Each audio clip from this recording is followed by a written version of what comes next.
Olá, pessoal. Boa tarde a todos que estão aí presentes.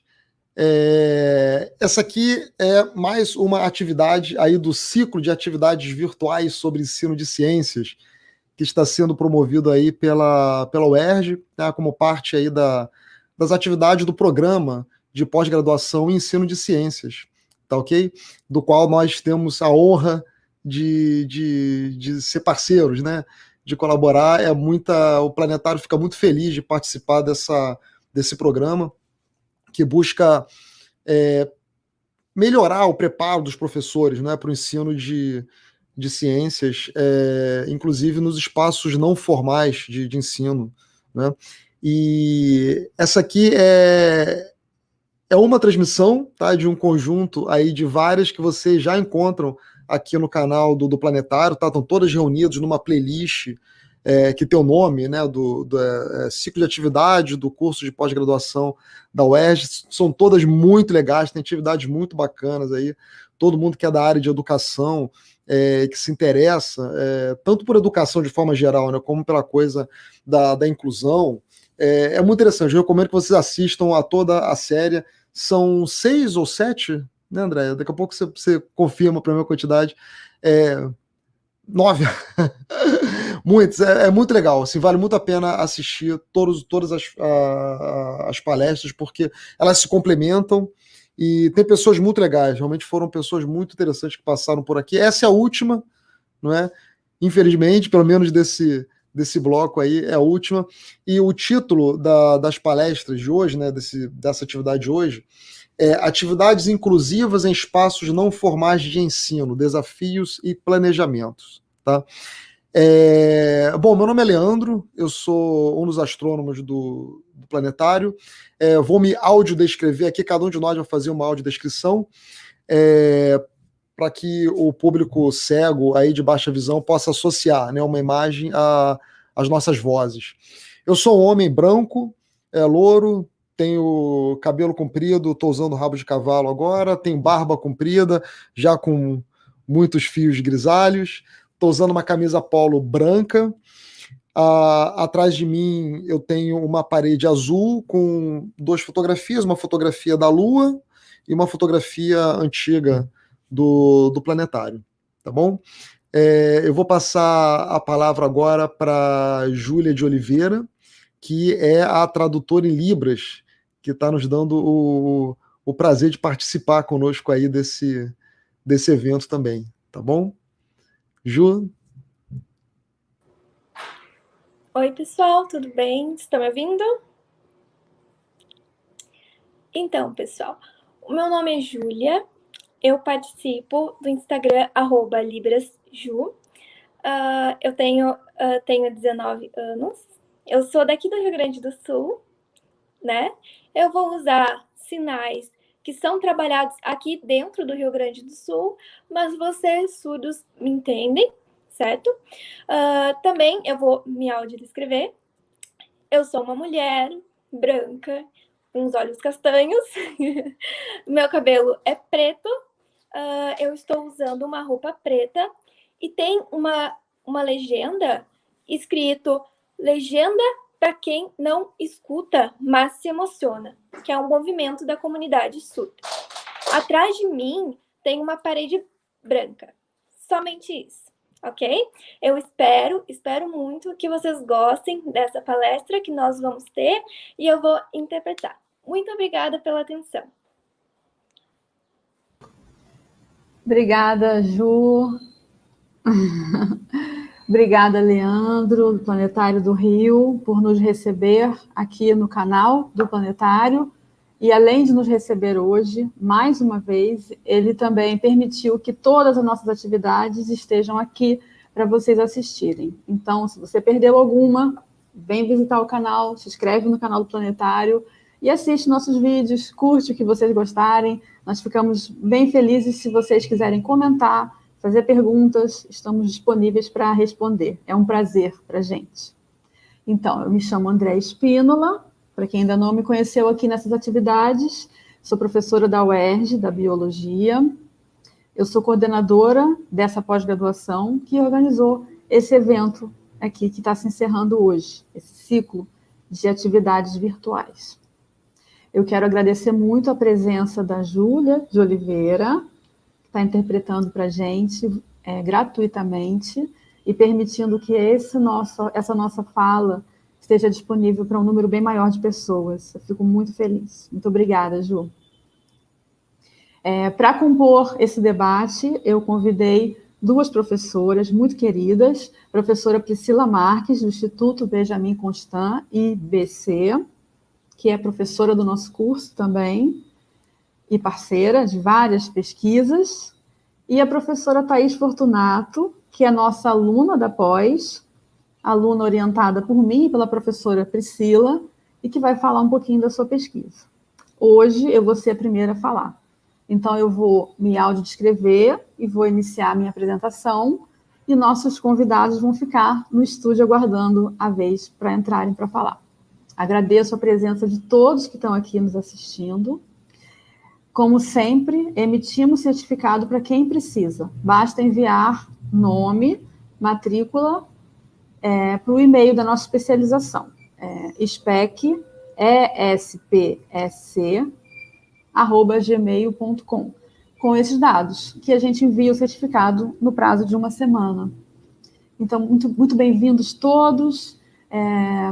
Eu sou uma mulher branca, de cabelos castanhos na altura dos ombros, tenho umas mechas mais claras, eu estou usando uma blusa de cor escura com um padrão xadrez, estou com uns brincos compridos, dourados, tenho olhos castanhos.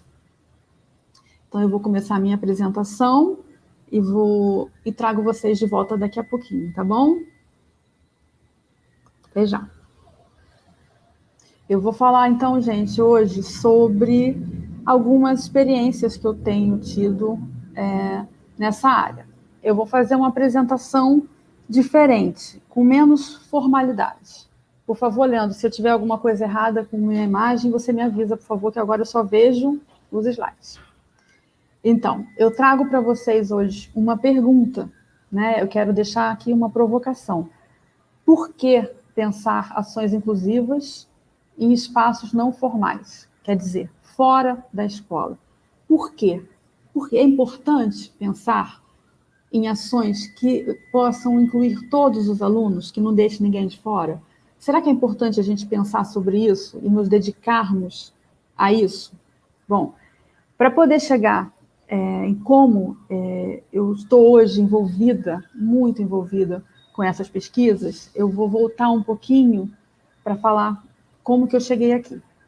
Então, eu vou começar falando para vocês de um sonho que eu tinha durante muitos anos, e esse sonho se chama UERJ, U-E-R-J. Então, em 2010, pintou uma oportunidade de fazer um concurso, prestar um concurso para essa universidade pública e de qualidade. Então, em 2010, eu me inscrevi num concurso para essa universidade, e qual a questão que eu sorteio para a minha prova de aula? Quem já fez concurso público para professor sabe como é difícil. É dificílimo. E você tem que fazer uma prova escrita, uma prova de aula, além de comprovar com documentos toda a sua carreira, mostrar que você fez bastante coisa. Quando eu fui sortear o meu título da prova de aula, saiu esse título. Não vou ler, não precisa ler, é muito grande. Ele falava sobre inclusão social nas práticas educativas relacionadas à educação. O que eu sabia sobre isso? Nada. Ou quase nada. Eu fiquei desesperada. E agora? Você sorteia um tema e você tem 24 horas para fazer, para preparar a sua aula. Uma aula de 1 hora de duração. Vocês têm noção de quanta coisa se fala em 1 hora? É muita coisa. Você tem que falar, você tem que trazer um plano de aula por escrito, você tem que preparar as imagens, algum texto. É muito trabalho. Mas vários amigos ajudaram e eu li várias coisas. Falei, pera, isso aqui acho que eu faço na minha escola. Ei, eu já tive uma aluna com baixa visão, já tive aluno cadeirante. Eu comecei a ver que na minha prática já existiam esses elementos. Eu que não tinha prestado atenção, eu não tinha me dedicado a estudar sobre, a minha formação não falavam sobre isso, né? Então eu tive que buscar, posteriormente, já formada, essas informações. Então eu consegui, tanto que eu estou aqui, eu passei em primeiro lugar no concurso que foi bem concorrido, a segunda candidata estava ali junto comigo, mas eu consegui. E uma das coisas que eu fiz nessa aula foi usar música. Eu gosto muito de música, não só pela melodia, mas também pela letra. Eu acho que vocês devem conhecer essa música aqui de um grande cantor e compositor brasileiro, que é o Lulu Santos. Essa música é chamada Condição. Eu não vou ler a letra, não precisa ler. Eu queria destacar que na minha aula, na minha prova de aula do concurso, eu trouxe essa música para a banca, não só a letra, como também a própria música, e coloquei ela como uma parte do meu conteúdo da minha aula. Por que eu falei dessa música? Talvez vocês conheçam essa música. Escrevam aí no chat se vocês conhecem. Eu vou destacar aqui em vermelho alguns pontos que eu acho muito importantes, que eu acho que junto com essa pergunta que eu fiz no início, por que pensar em ações inclusivas, eu também quero perguntar sobre essas frases aqui. Eu não sou diferente de ninguém. A música do Lulu Santos começa com essa frase. Eu não sou diferente de ninguém. Mas a gente não está falando de diferença? De cada pessoa ter suas características? Sim. Mas será que isso torna essa pessoa diferente de nós aqui, de qualquer um que está aqui?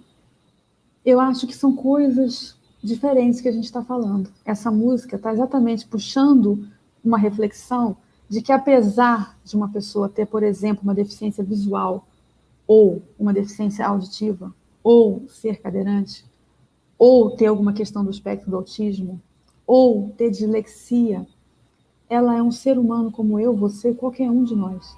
Então, eu não sou diferente de ninguém. E mais importante, o que faz a pessoa se sentir mal é ficar isolada, é não ser incluída, é não poder participar. É a escola, a turma da escola sair para uma atividade e essa criança, esse estudante não poder participar. Ou, se a criança vai, participa, quando chega lá, ela não consegue ir nos mesmos locais que os outros vão, ou ela não consegue entender o conteúdo, ou porque ela não ouve, ou porque ela não enxerga e não tem nenhum conteúdo tátil que ela possa experimentar com as mãos. Por que a gente faz isso? Né? Se nós somos capazes de perceber essa diversidade dos seres humanos, por que a gente faz isso? Então eu quero deixar essa música como um estímulo a essa reflexão, de que não é essa característica de ter falta de visão ou falta de audição, sendo surdo, que faz uma pessoa ser diferente. Todas essas pessoas são seres humanos como nós. Então, nós precisamos pensar em como incluí-los em todas as nossas atividades, ou pelo menos fazermos um esforço para que a gente consiga ampliar cada vez mais o número de pessoas que pode participar. Então, eu passei no concurso, a música deu sorte, e eu comecei a fazer várias ações que eu já fazia antes em outras instituições, antes da UERJ. Por exemplo, na floresta, levando os alunos para visitar e ter uma aula dentro da floresta. Será que é possível ter uma aula dentro da floresta de forma inclusiva, levando alunos, estudantes com necessidades educacionais especiais? Será que é possível? Bom, esse lugar lindíssimo que vocês estão vendo nessas duas imagens é a Floresta da Tijuca. O nome oficial é Parque Nacional da Tijuca. Esse parque, que fica cercado pela nossa cidade, a gente pode ver na imagem da esquerda, que é um verde, né, amplo, enorme, muito bonito. E a cidade ao longe, lá embaixo, prédios, casas. Na imagem da direita, a gente vê um dos pontos favoritos de quem visita essa floresta, que é uma cachoeira, né? Essa cachoeira, com 35 metros de altura, ela é lindíssima. Agora, observe na imagem essa escada, esse padrão aí de acesso. Como uma pessoa que tem alguma limitação física conseguiria chegar até o ponto mais alto para se aproximar da água, para sentir o cheiro, para sentir as gotículas de água, para observar melhor aquele local, para ouvir mais de perto? Como? Com esses degraus. Não dá. Ela ficaria retida aqui embaixo. Mas o parque começou a pensar nisso. E isso é o assunto que vocês vão ver na próxima fala com a Thaís. Eu só quis puxar como uma das pesquisas que eu realizei no parque, onde orientei a Thaís, falando sobre isso. O parque construiu uma rampa. É difícil, uma rampa, uma simples rampa, permitiu que a pessoa cadeirante chegasse até o mesmo local que qualquer outra pessoa chega e tem acesso às mesmas sensações, que são várias. Na esquerda, a gente pode ver uma foto mais bonita do meu amigo Tiago Halsig. Tiago, vamos falar só Tiago para não complicar a Júlia. Do meu amigo Tiago, que retratou a beleza dessa queda d'água. Então, voltamos à pergunta. É possível levar pessoas com necessidades físicas ou necessidades educacionais especiais para uma área verde, para uma área natural, para fazer uma atividade? Parece que sim, né? Olha essa imagem. Então, eu tive uma aluna, a Renata, que realizou uma pesquisa orientada por mim, dentro do parque, falando sobre essa trilha, que a Thaís vai apresentar em alguns minutos. Então, cadeirante testando o local antes dele ser adaptado. Depois vocês vão ver os resultados.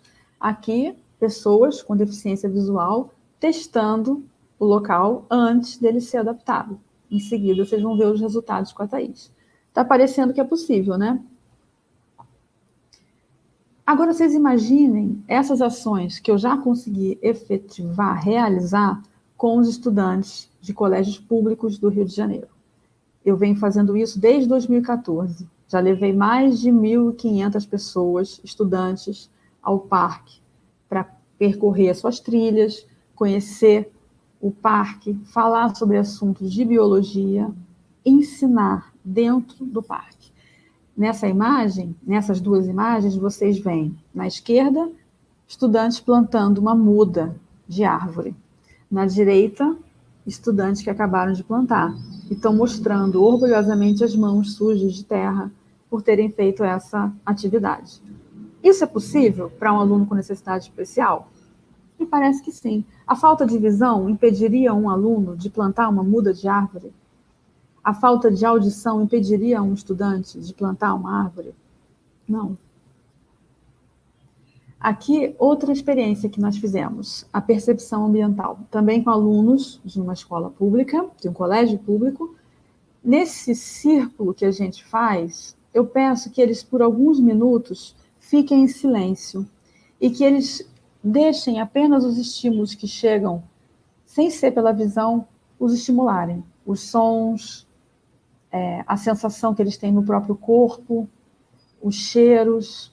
Então, mesmo um estudante que é surdo e não pode ouvir, mas pode ver, nessa atividade ele pode abrir os olhos. E mesmo que ele fechasse os olhos e, portanto, não enxergasse e não ouvisse por ser surdo, ele ainda assim poderia sentir na pele as sensações, né, da temperatura dentro do parque, da diferença de você estar fora ou dentro da floresta.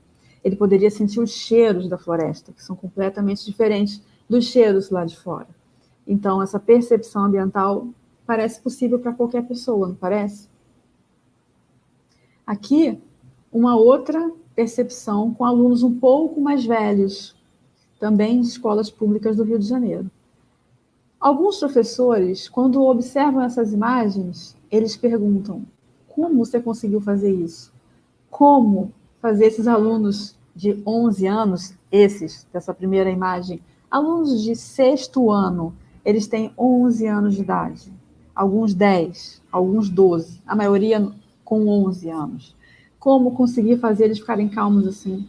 Muito fácil, com aquela quantidade de estímulos visuais, auditivos, olfativos, e a gente fazendo um convite para eles relaxarem, é quase que automático o relaxamento dos alunos. É muito bom. Outra pesquisa realizada no Jardim Botânico do Rio de Janeiro. Esse jardim, ele apresenta um jardim especial, que é um jardim sensorial. Essa pesquisa foi realizada pela minha aluna Caroline, em 2017. Esse trabalho descreveu todas as espécies de plantas que estão plantadas nesses canteiros. O jardim foi construído de forma que cada canteiro tivesse várias espécies, uma do lado da outra, cada uma com as suas características. E, a partir de pesquisas que indicam que jardins sensoriais são importantes para o bem-estar, para o lazer e até para questões medicinais, essa equipe do Jardim Botânico determinou, né, vocês podem ver na imagem com cores, um canteiro em amarelo para o tato, um em azul para o olfato, um em vermelho para a visão e outros. Então, através dos 5 sentidos, você pode estimular os estudantes ou qualquer visitante que vá ao local. Aqui, só para vocês terem uma ideia, outras preocupações que a instituição pode ter ou deve ter. A localização dessa proposta inclusiva, né? Tem que ser fácil o acesso. Então, aqui a gente vê na direita um esquema, né, de um mapa simplificado que aponta com a seta preta aonde que é essa localização do jardim sensorial dentro do Jardim Botânico. Então, a pessoa entra, vocês estão vendo uma pequena setinha vermelha, ela entra, vira para a esquerda e chega ao jardim sensorial. Então, a localização tem que ser simples. A equipe também se preocupou em colocar um piso tátil. É um piso que, com uma textura, ele indica para a pessoa com deficiência visual se ela deve seguir naquela direção, em qual direção ela pode seguir com segurança, indica se tem alguma estrutura, alguma porta de entrada, porque a diferença na textura entre os 2 padrões de piso é que mostra se a pessoa deve parar para atravessar, para encontrar uma porta, uma escada, ou se ela pode seguir com segurança. Também é utilizado o sistema Braille. Então, a pessoa com deficiência visual pode ler os conteúdos sozinha, com autonomia. Para isso, foi feita uma parceria também com o Instituto Benjamin Constant, IBC, e as placas de metal contêm, em sistema Braille, as informações. A altura dos canteiros também foi pensada, de forma que pessoas com baixa estatura, ou cadeirantes, ou crianças, tenham acesso da mesma forma aos canteiros e às informações nas placas. Aqui algumas imagens de visitas mediadas feitas pela equipe do jardim. Então, essas crianças não são pessoas com deficiências. Elas estão usando máscaras nos olhos para experimentar as sensações que não os estímulos visuais, outros estímulos, tocando, chegando perto das espécies que estão ali, dos diferentes canteiros. Então, elas são estimuladas a experimentar outras sensações que não o estímulo da visão.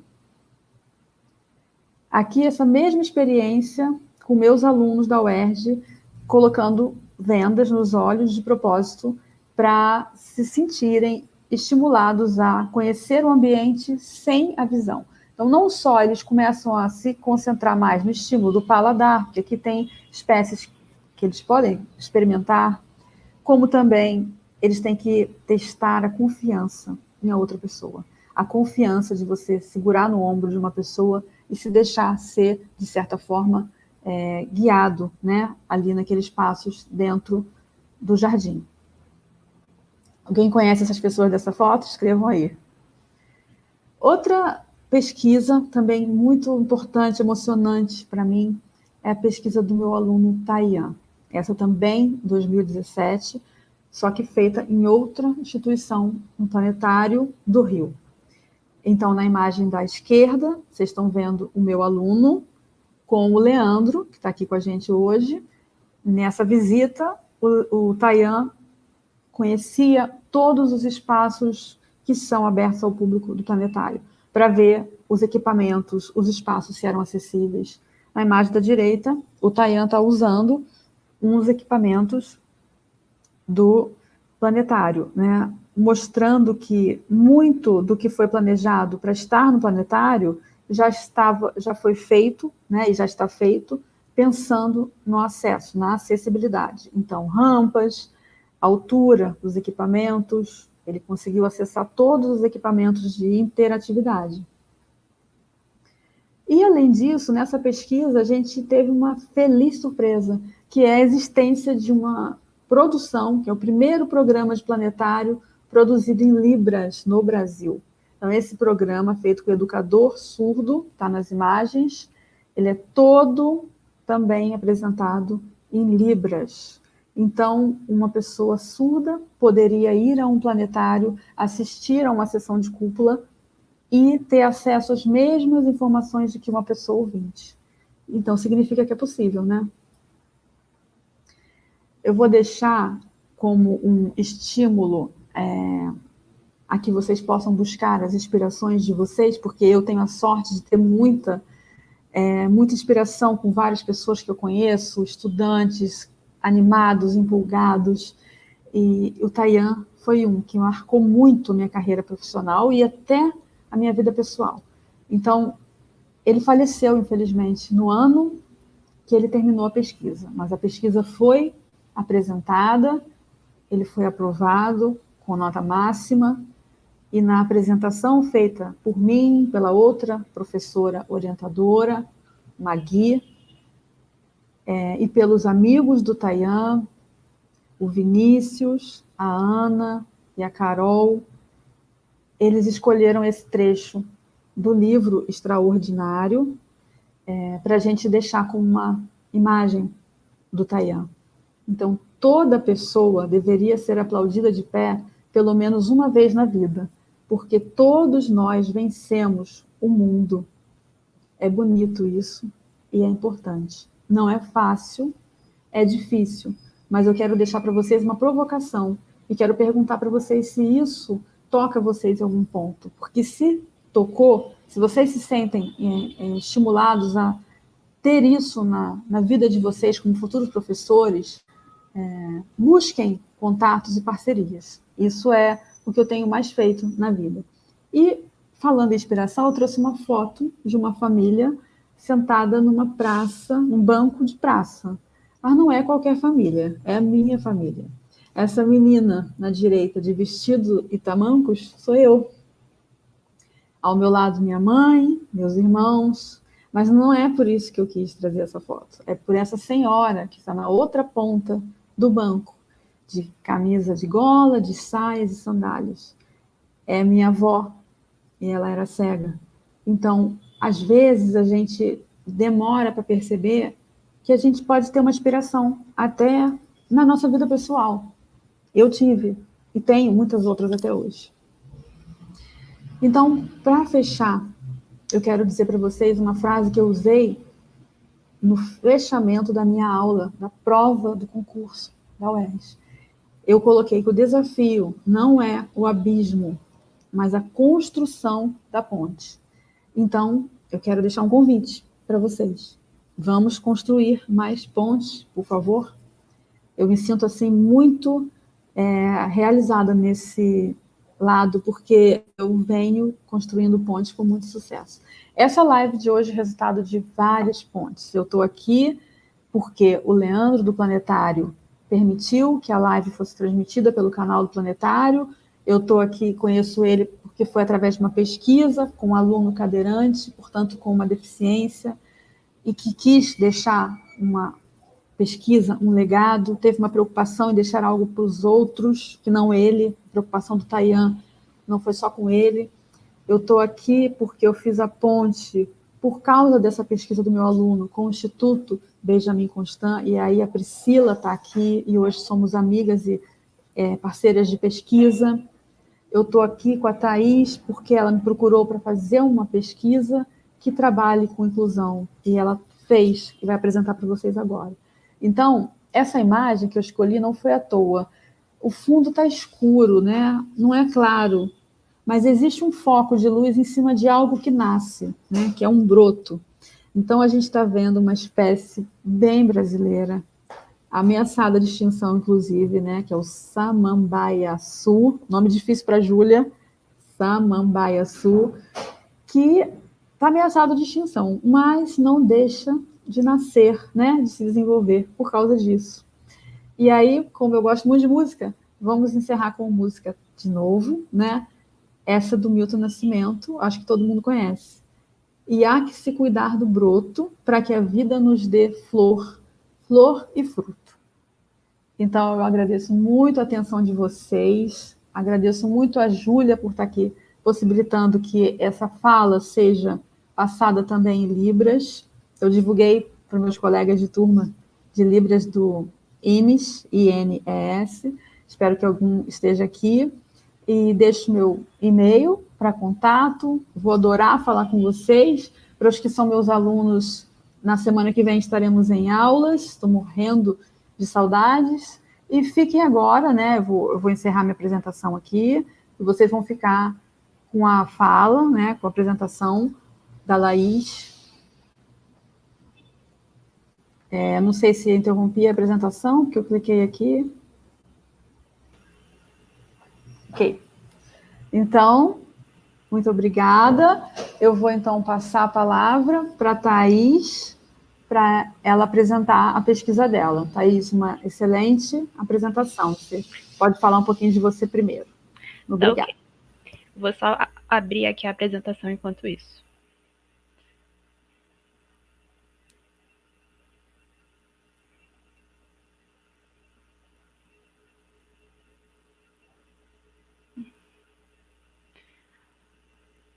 Só depois me deem um ok se está aparecendo, se for possível.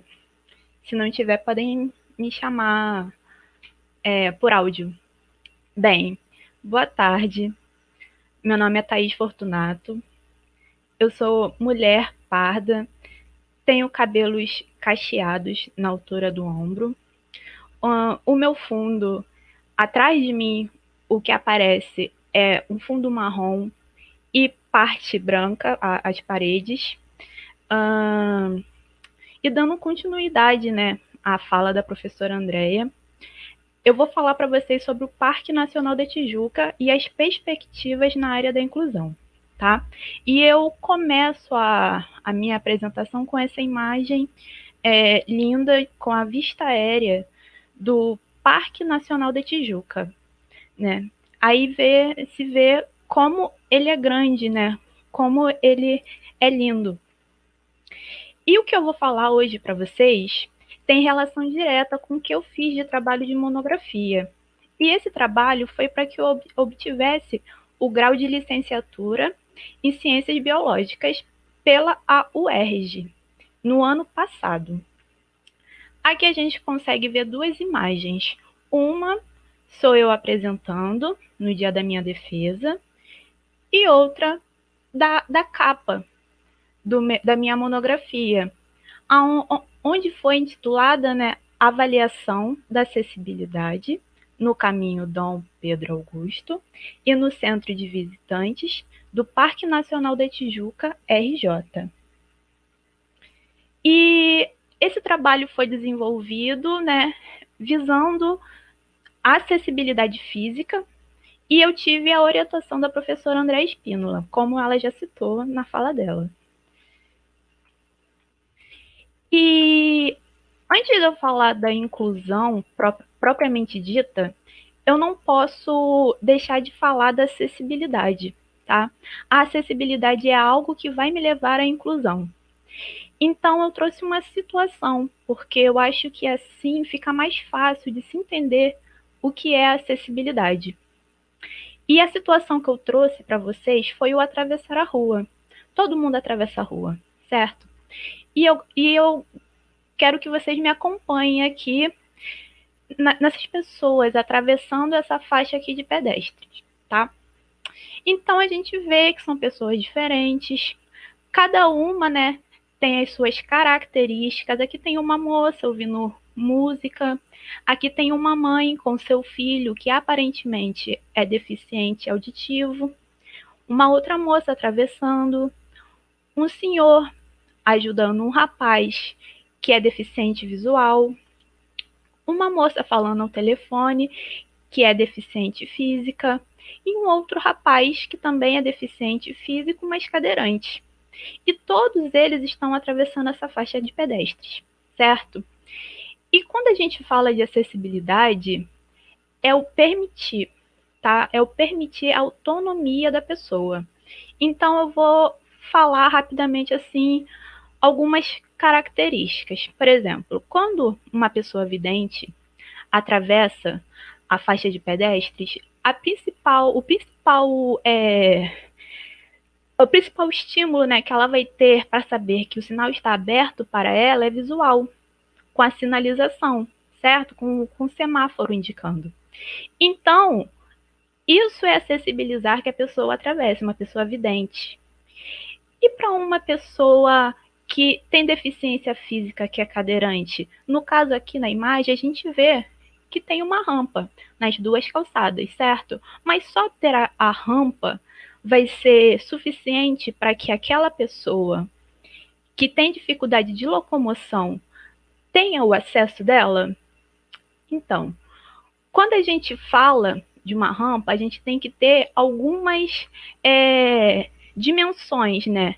De inclinação, de largura em mente, para que essa rampa seja uma rampa aceitável, ou seja, ela não somente tem que estar ali, tá? Ela tem que estar dentro de um padrão, de uma norma, certo? E outro caso, né, é essa pessoa aqui com deficiência visual. Se a pessoa, né, que tem autonomia para poder atravessar, no caso de uma pessoa com deficiência visual, seria ter um sinal sonoro, tá? E o sinal sonoro, para ele, seria indicando, olha, o sinal está aberto para que você atravesse, certo?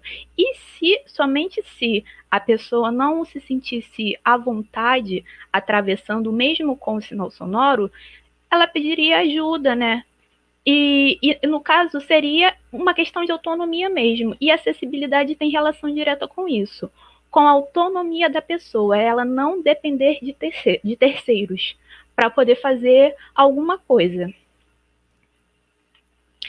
E falando da inclusão propriamente dita, né, que é a perspectiva que se espera, eu trouxe outra situação porque eu acho que assim também fica mais claro de se entender. E a situação é transitar pela escola. Aqui eu trouxe um conjunto de alunos, suposição, meus, e cada aluno tem uma característica diferente. Eu tenho um aluno com dificuldade de locomoção, que usa muleta, eu tenho outro que também tem dificuldade, é cadeirante, e todos os meus alunos têm o direito de transitar pela escola, tá? Eles têm direito de sair da sala de aula, irem para o pátio, eles têm direito de chegar ao bebedouro, eles têm o direito de usar o banheiro, eles têm o direito de ir na biblioteca, na secretaria. Então, o transitar, o possibilitar transitar, tem a ver também com acesso, com acessibilidade. Então, é tanto um dever da escola, nesse caso, dessa situação, quanto o dever também do professor junto à escola possibilitar que o meu aluno cadeirante, quando chegue na sala, ele tenha a possibilidade de sentar numa mesa que seja adequada para a altura da cadeira dele, certo? Da mesma forma, se eu tivesse um aluno deficiente visual, que eu, junto da escola, produzíssemos um material para que esse meu aluno seja alcançado, tá? Então, quando a gente fala de inclusão, a gente passa pela acessibilidade. E a inclusão é garantir o acesso e as oportunidades de forma igualitária para todos, independente das suas particularidades, das suas necessidades específicas, tá? E no âmbito mais geral, né, falando de acessibilidade e inclusão, no Brasil, quem faz o levantamento desses dados é o Instituto Brasileiro de Geografia e Estatística, e pode parecer antigo, mas é porque os dados são levantados de 10 em 10 anos, tá? Então, o último dado foi de 2010 e provavelmente agora em 2020 vai sair algum resultado, né, sobre isso, ou 2021. E em 2010 eles viram que cerca de 24% da população, ou seja, 46 milhões de pessoas brasileiras, declararam apresentar alguma deficiência. E isso é um número muito grande, tá? É 1/4 da população brasileira. E tendo em vista, né, essa necessidade de incluir essas pessoas, em 2015, a lei de número 13.146 do ano de 2015 foi instituída, que no caso é chamada Lei Brasileira de Inclusão da Pessoa com Deficiência. E ela é conhecida como o Estatuto da Pessoa com Deficiência. Essa lei é importante, gente, porque ela assegura os direitos e a inclusão na sociedade de forma igualitária dessas pessoas. E é em qualquer âmbito, tá? É na educação, é na saúde, é no trabalho, é no âmbito civil, tá? Ou seja, ela está assegurada de forma geral dentro do que se espera, né? Quanto uma lei. E falando agora de espaços não formais de ensino, né? Um espaço não formal. Um espaço não formal, ele é caracterizado por ser um local onde práticas educacionais podem ser aplicadas, certo? Mas quando eu falo de espaços não formais, eu também tenho que falar de um espaço formal.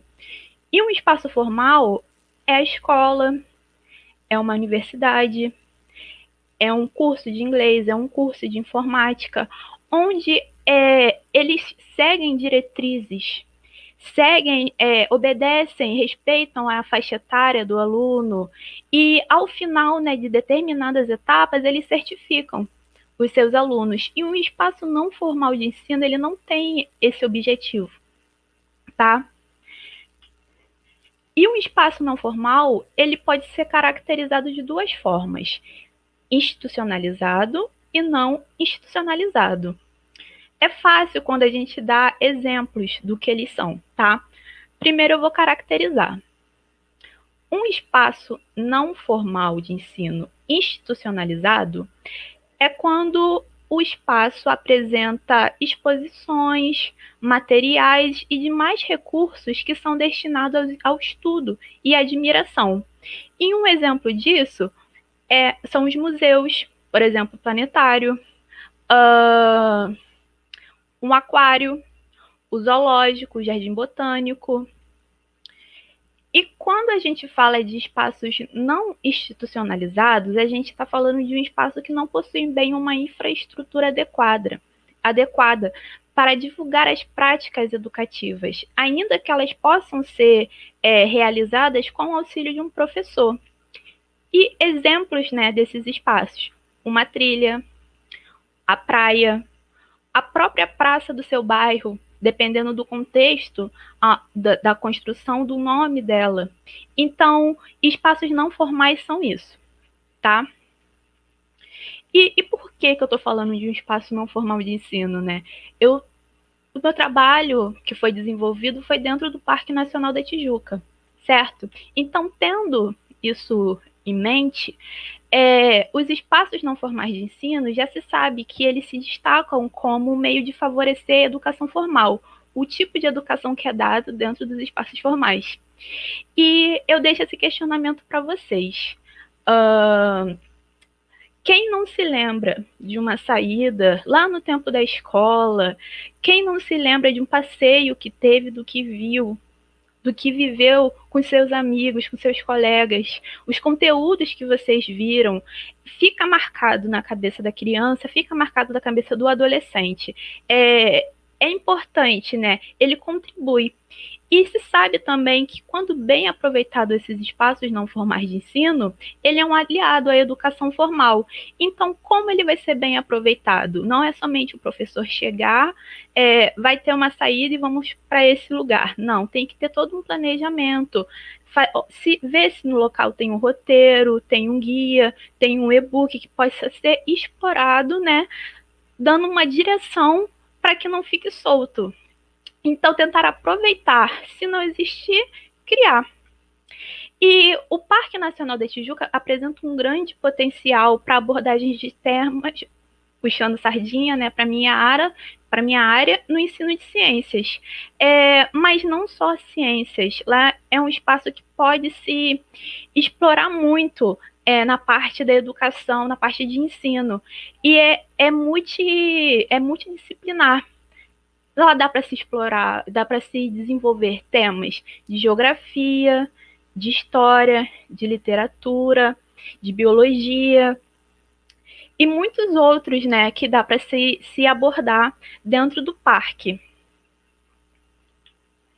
Falando agora propriamente dita do parque, né, dando as características que o parque apresenta, ele é uma unidade de conservação. E para o Sistema Nacional de Unidades de Conservação, essas áreas são territórios com limites definidos que apresentam patrimônios relevantes histórico-culturais de biodiversidade e recursos naturais. E esse espaço ele é administrado pelo Instituto Chico Mendes de Conservação da Biodiversidade. O parque ele está presente no meio urbano da cidade do Rio de Janeiro e apresenta aproximadamente 39 quilômetros quadrados. Muitas pessoas não sabem, né? Mas pontos turísticos do Rio de Janeiro, como o Cristo Redentor apresentado nessa imagem, está presente dentro do parque, dentro dos limites do parque. Da mesma forma como a Cascatinha Toné, a Capela Mairinque. E aqui é a subida para o Pico da Tijuca, que é o último trechinho para poder chegar ao Pico da Tijuca. E também, né, para quem gosta, já que no meio urbano a gente não tem tanto dessa experiência, ter contato com a natureza, poder ter contato com as plantas, com os animais, e eu não escolhi essa foto por acaso, eu escolhi propositalmente. O coati é o animal símbolo do parque. Então, se você for visitar o Parque Nacional da Tijuca, com certeza você vai ver um coati. Só se você tiver muito azar que você não vai ver um coati. Então, esse espaço, o Parque Nacional da Tijuca, possibilita isso, tá? É um espaço de lazer também.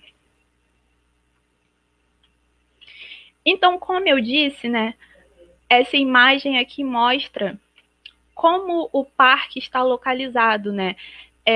Bem em meio o centro da cidade do Rio de Janeiro.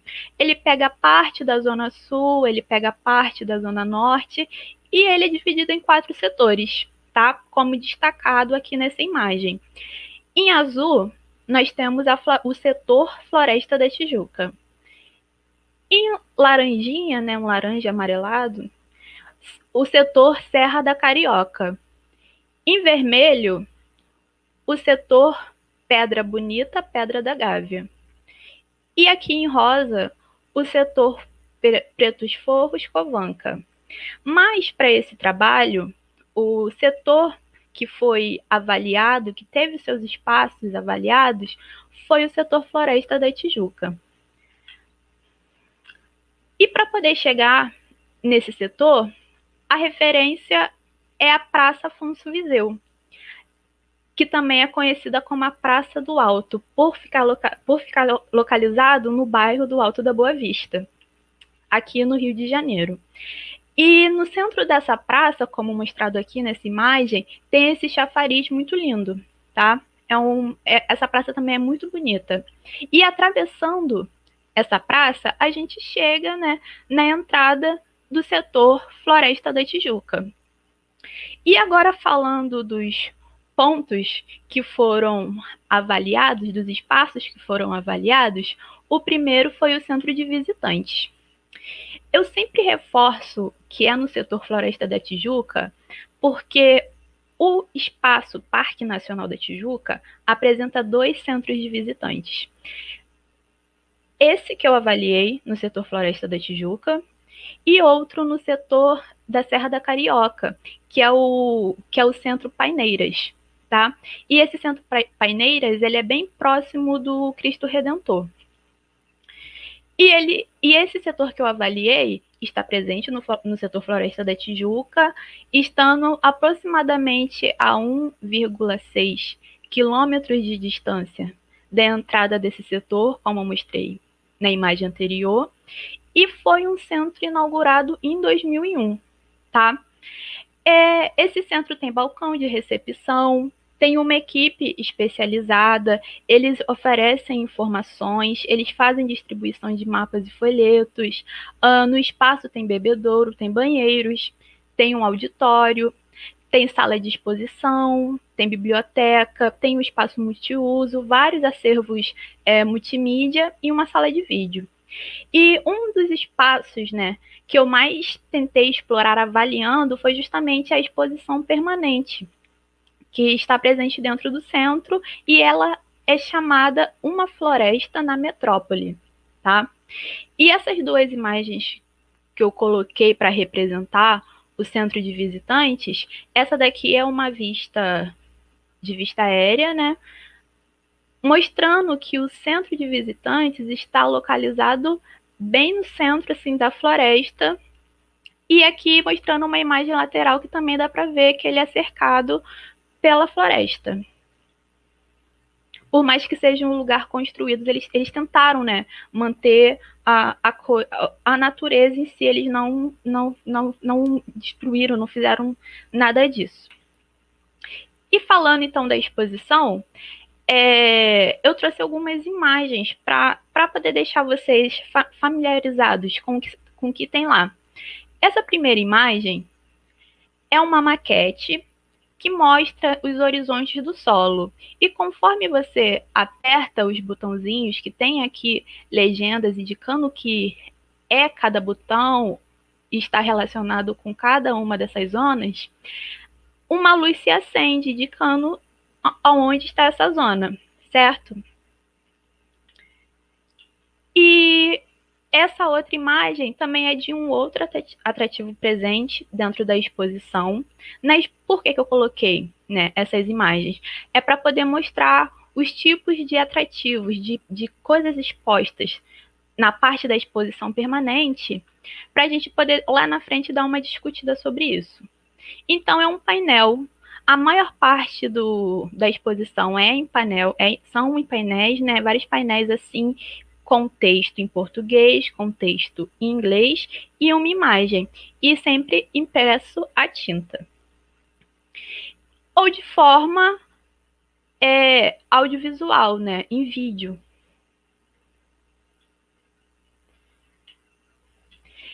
E o outro espaço foi o Caminho Dom Pedro Augusto, ou também chamado, como conhecido, né, Trilha Adaptada.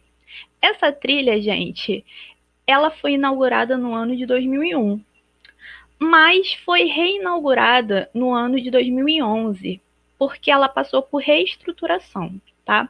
E essa reestruturação ocorreu em parceria com o Parque Nacional da Tijuca, com o Instituto Terra Brasil e o Instituto Benjamin Constant. Essas mudanças realizadas foram visando a mudanças que são voltadas à acessibilidade desse espaço. Então, foram feitas o quê? A largura da trilha foi alterada, drenagem foi colocado, né? Foi feita a drenagem da água da chuva para que não ficasse acumulando poças, nem formando lama, construção de calhas, houve o nivelamento do piso, da trilha, ocorreu a compactação do trecho da trilha, do percurso da trilha, plantio de mudas de espécies nativas na borda da trilha também, colocação de corrimão, bancos e placas, certo? E A trilha apresenta aproximadamente 630 metros de extensão. Aqui é a entrada da trilha, nessa imagem. A gente consegue ver que ela tem, eu acho que eu tenho uma em destaque aqui, que ela tem uma placa impressa a tinta com informações contidas aqui, né, informando a seus visitantes que é um local acessível, e uma placa impressa em sistema Braille, também contendo essas mesmas informações. E aqui, como a gente consegue ver, a trilha ela é toda plana, ela apresenta um corrimão,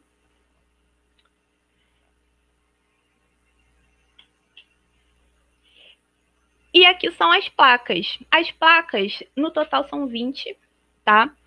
E todas elas, igualmente os bancos, estão identificados durante o percurso com dormentes de madeira, e no seu centro tem britas. Britas são aquelas pedrinhas de construção utilizadas em obra. E a placa, quais são as informações contidas nela? O nome científico, o nome popular, e aqui nela, e a família dela também, a família da espécie, e aqui na placa impressa em sistema Braille tem exatamente as mesmas informações, tá? E para a trilha, já existe um trabalho feito voltado para a inclusão, que foi um guia elaborado pela Renata Maia, que também teve a colaboração da professora Andréa Espínola e da Érica, que foram orientadoras dela, e ela elaborou um guia para a trilha adaptada com uma proposta multidisciplinar, porque, como eu já disse, o parque ele dá para se abordar diversas temáticas. E ela deu uma perspectiva, né, para esse guia dela voltado para a educação inclusiva, que é muito importante. Existem poucos trabalhos voltados para a área de inclusão e principalmente guias, né? Então, o trabalho dela tem uma importância, um peso muito grande. Todas, que eu até esqueci de falar, todas as minhas referências vão estar presentes ao final dos meus slides. Então, quem tiver interesse em ler o guia, eu também recomendo ler a monografia dela, que também é bem interessante, e é uma continuidade, tá, do que foi feito, e esse guia foi produto da monografia dela no ano de 2015, se eu não me engano.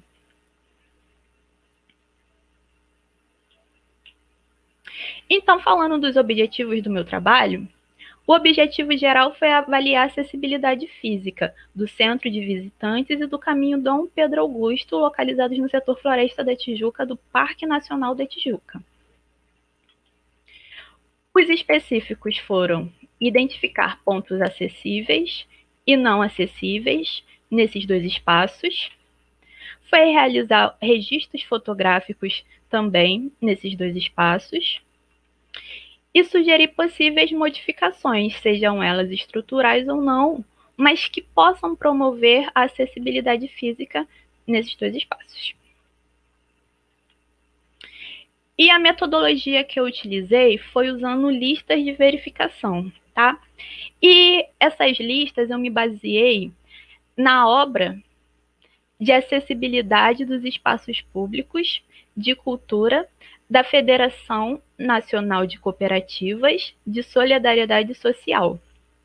Essa é uma obra muito interessante. Se vocês têm interesse em conhecer mais sobre acessibilidade e inclusão, eu indico a leitura dessa obra, tá? Se eu não me engano, já tem uma versão mais recente. E as listas de verificação que eu elaborei, né, baseado nessa obra, são nomeadas como acesso e circulação, apresentação interativa e audiovisual, itens, e a última checklist é itens para experimentação tátil. Como vocês viram, eu avaliei um espaço que é construído e um espaço que é natural.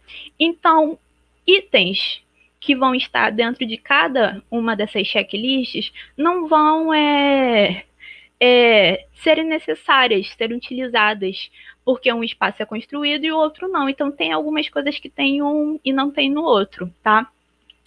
E para poder realizar, então, a coleta dos dados, eu fiz 9 visitas ao Parque Nacional da Tijuca, sendo 4 à trilha adaptada e 5 ao centro de visitantes. E também realizei os registros fotográficos.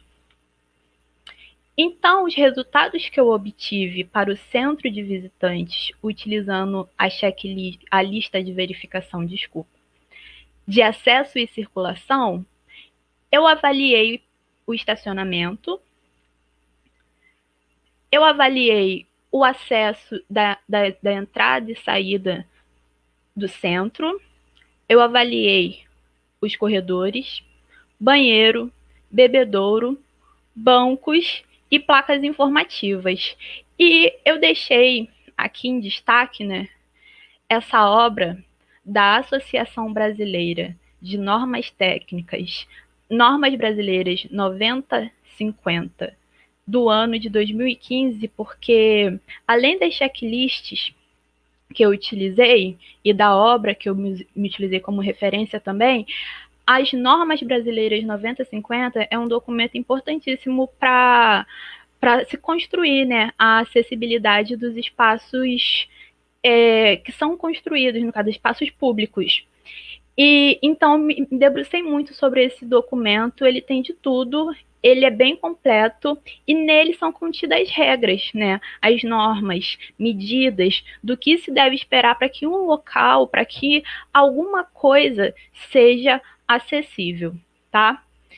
Então, quando eu avaliei o estacionamento do centro de visitantes, as normas brasileiras 9050 me orientaram a olhar o documento do Conselho Nacional de Trânsito, que foi onde eu consegui as informações sobre modelo de placa, sinalização do piso, largura da vaga, onde a vaga deve ficar localizada, né? Então, foi o que eu utilizei para poder fazer essa avaliação. Foi, no caso, o documento do Conselho Nacional de Trânsito para o estacionamento. Quando a gente fala de vagas para pessoas com deficiência, a gente tem leis já, tá? E a gente tem que ter em mente que sempre tem que estar próximo do estabelecimento que a pessoa vai estar visitando. Não pode ficar em corredores, tá? Tem que ter uma largura que seja adequada para que, por exemplo, um cadeirante consiga descer com segurança do seu carro. E isso, eu falo de acessibilidade sempre assim, nessa abordagem voltada para os deficientes, mas quando a gente fala de inclusão e acessibilidade é para todos. Então poderia, por exemplo, ser uma mulher grávida com um carrinho de bebê, por exemplo, na rampa, entendeu? Então a gente tem que pensar na acessibilidade como um todo, tá? E quando eu avaliei o acesso de entrada e saída do centro de visitantes, eu verifiquei inclinação de rampa, como eu falei naquele exemplo, largura da rampa, avaliei o bebedouro, se as torneiras eram de fácil manuseio. Da mesma forma, o banheiro também avaliei. A biblioteca, eu vi se existiam obras em libras ou audiodescrição, larguras de porta. No caso das portas de vidro, né, também tem que ter uma sinalização adesivada, a iluminação do local também influencia. Os bancos, né, presentes no espaço, se os bancos estavam próximos de lugares como, por exemplo, bebedouro, do banheiro, da recepção. E as placas informativas, né? Se alguma delas continha informação em sistema Braille, se elas eram identificadas no ambiente, indicando para, por exemplo, o visitante cego, que ali tem uma placa com informações, tá? E tudo que foi avaliado, o apanhado geral feito, foi, sim, o documento das normas brasileiras 9050 foi importantíssimo para o desenvolvimento desse trabalho. E continuando a avaliação, utilizando agora a checklist Apresentações Interativas e Audiovisual para o Centro de Visitantes, essa checklist ela avaliou os recursos, né, que são utilizados para o acesso da informação de um atrativo. Por exemplo, esse atrativo aqui se chama Derrubada da Mata e ele trabalha com um jogo de luzes. Tem 2 botões na frente dele. Quando você aperta um botão, se ilumina uma parte que mostra a mata frondosa, bonita. E quando você aperta o outro botão, se apaga, né? Aperta o outro botão e mostra a mata, né, derrubada, destruída. Então, esse aqui, por exemplo, é um atrativo que se utiliza muito do visual, certo?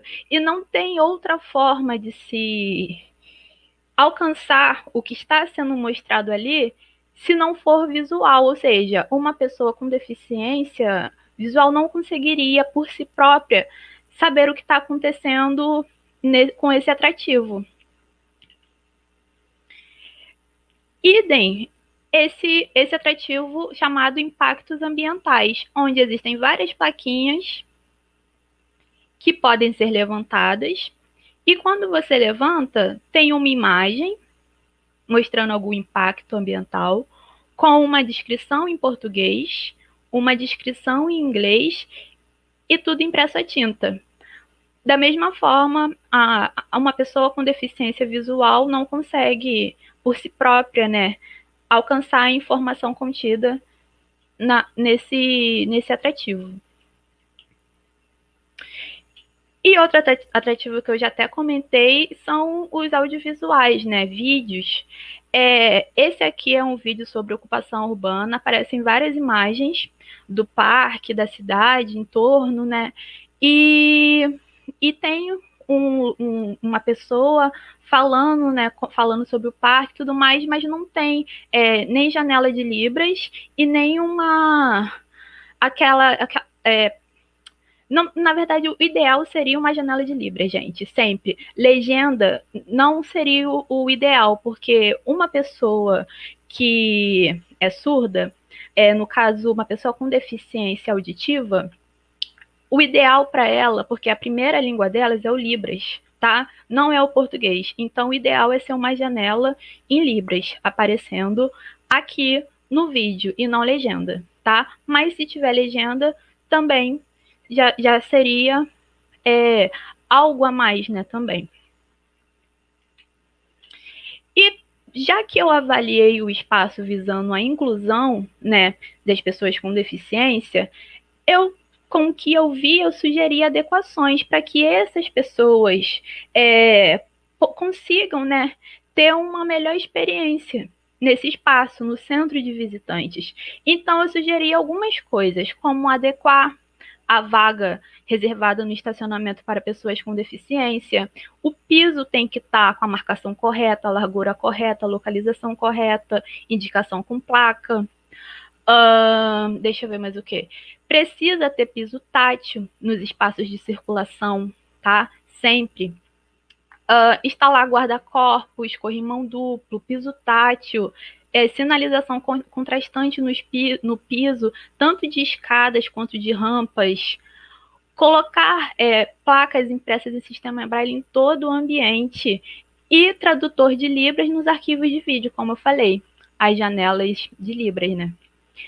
Adequar as atividades interativas às pessoas com deficiência visual com fones de ouvido e adição de audiodescrição. Sinalizar as portas de vidro, como eu falei, com adesivos e ter cuidado sempre com a iluminação. As portas do centro de visitantes sempre são mantidas abertas durante o horário de visitação, de 8 às 5 horas. Mas, mesmo assim, é um obstáculo, tá? Mesmo elas estando abertas, podem ser um obstáculo, então tem que ter a sinalização. substituir o bebedouro ou adicionar um que seja acessível, com aqueles botões mais fáceis, né, de fácil manuseio, de toque leve.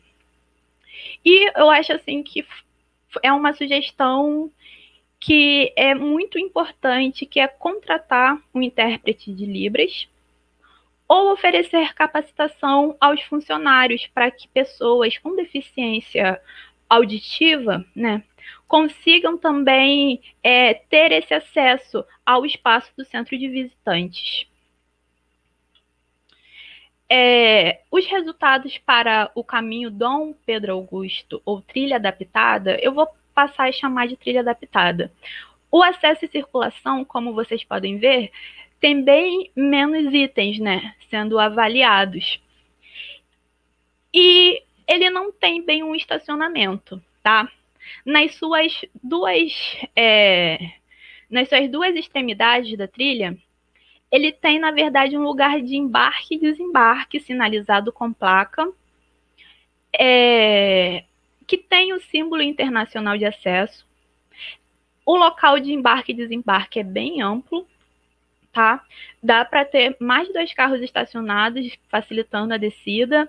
A circulação tem a ver também com a largura da trilha. A trilha em si, ela foi reestruturada visando a acessibilidade. Então, tudo que é relacionado com a circulação da trilha estava ok, tá?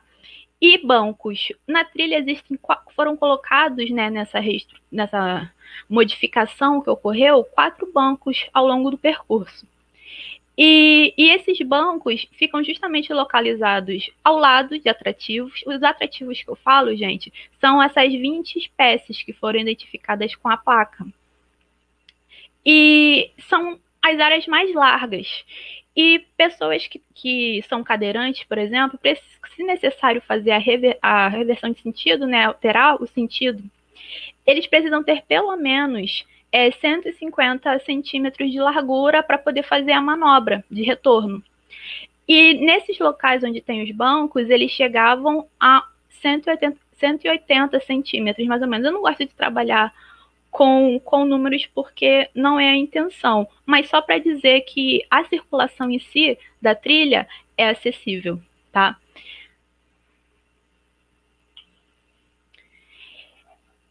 E uma lista que eu não utilizei no centro de visitantes, mas eu utilizei aqui na trilha adaptada, é o itens de experimentação tátil.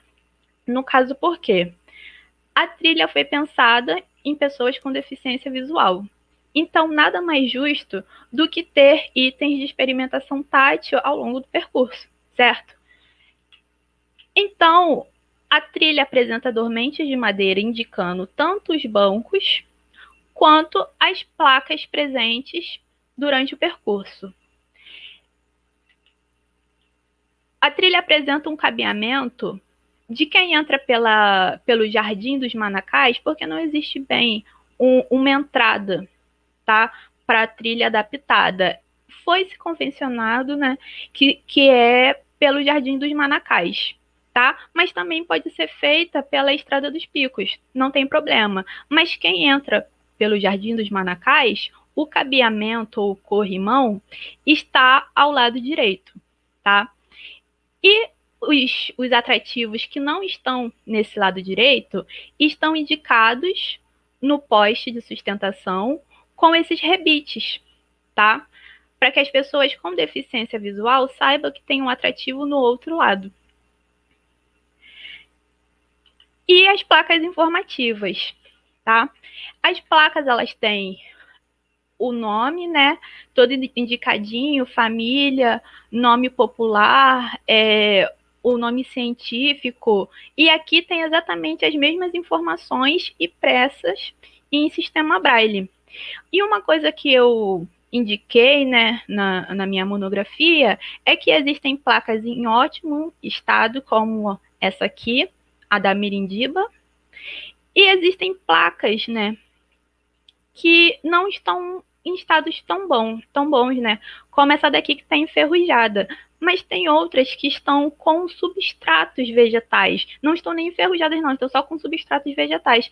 Então, no caso das placas, chamar mais atenção para o fato da manutenção mesmo. E a gente também tem que levar em conta que, diferente do centro de visitantes, que é construído, é fechado, a trilha não é fechada. Então, tudo que se tem lá está exposto, tá? É modificado.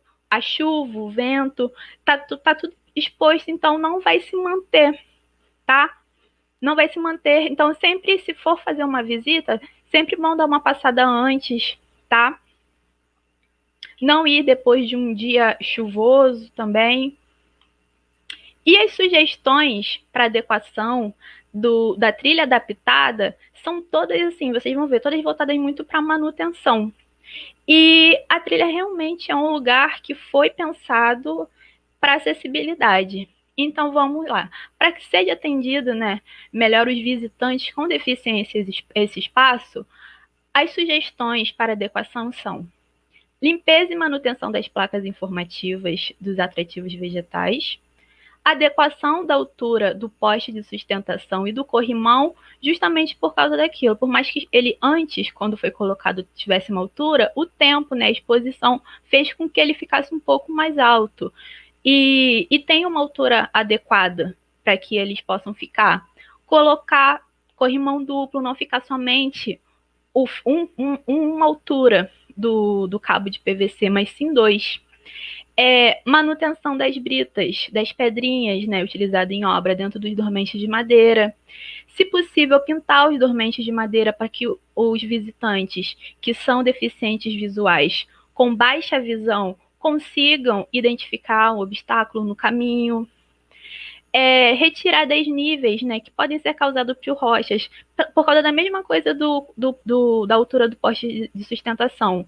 A chuva acaba, né, expondo certas as rochas, no caso, no piso do solo, do piso da trilha, desculpa, que é plano toda a vida. E realmente é assim, com poucos casos de rochas no meio do caminho. Colocar placa impressa a tinta na saída da trilha adaptada pela Estrada dos Picos, porque foi visto que na última vez que eu vi, na última vez que eu levantei esses dados, não tinha a placa com as informações para o visitante vidente. Então, se ele entrar na trilha pela Estrada dos Picos, ele não vai saber que ali é uma trilha adaptada, tá? Se ele não conhecer o espaço.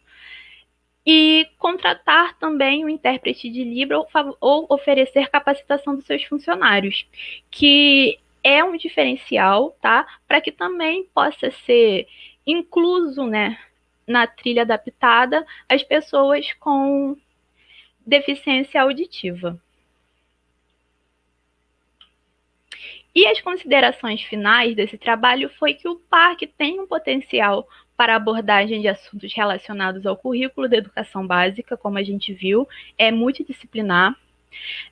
O centro de visitantes é um lugar importante, né, para quem visita ali para receber informações, mas ainda precisa passar por modificações que o tornem acessível.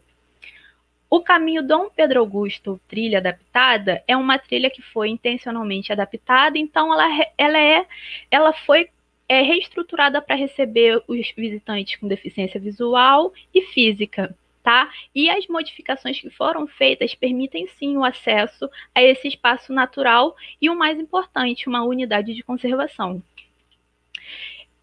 As avaliações realizadas na trilha mostram que ela é um espaço que possibilita, né, ao visitante com deficiência visual e física usufruir o espaço, tá? Sendo necessária apenas poucas modificações e na parte de manutenção. Por fim, né, eu reforço, a presença de um funcionário do parque, intérprete de Libra, possibilitaria então que o visitante com deficiência auditiva usufruísse melhor dos espaços avaliados, tanto o centro de visitantes quanto a trilha adaptada. Aqui são algumas das referências utilizadas, tá? Para quem quiser procurar. E eu finalizo aqui, gente. Eu sou agradecida por pelo convite, tá? Estou muito feliz, desculpa o meu nervosismo, desculpa ter falado rápido em alguns momentos, eu tentei me policiar. E essa é um pouco, né, da balbúrdia que é feita nas universidades públicas do Brasil, e eu sou agradecida por fazer parte disso. Obrigada.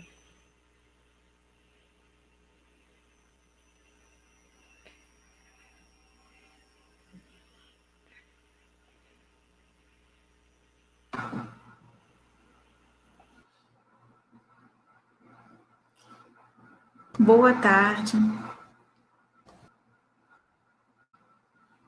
Boa tarde a todos, gente. Meu nome é Priscila Marques. Eu tenho pele clara, cabelo castanho escuro na altura dos ombros, olhos castanhos. Estou usando fone de ouvido, óculos, uma blusa preta com estampa de folhas e flores. Atrás de mim tem um espelho.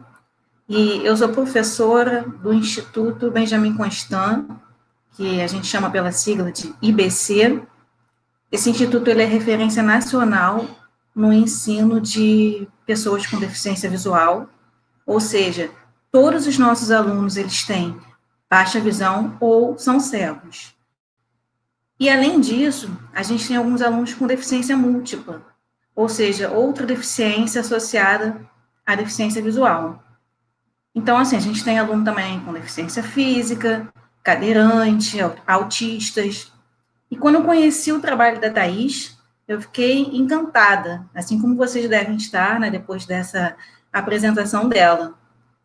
Eu fiquei assim, nossa, uma trilha adaptada justamente para pessoas com deficiência visual, para pessoas com dificuldade de locomoção, no meio de uma floresta.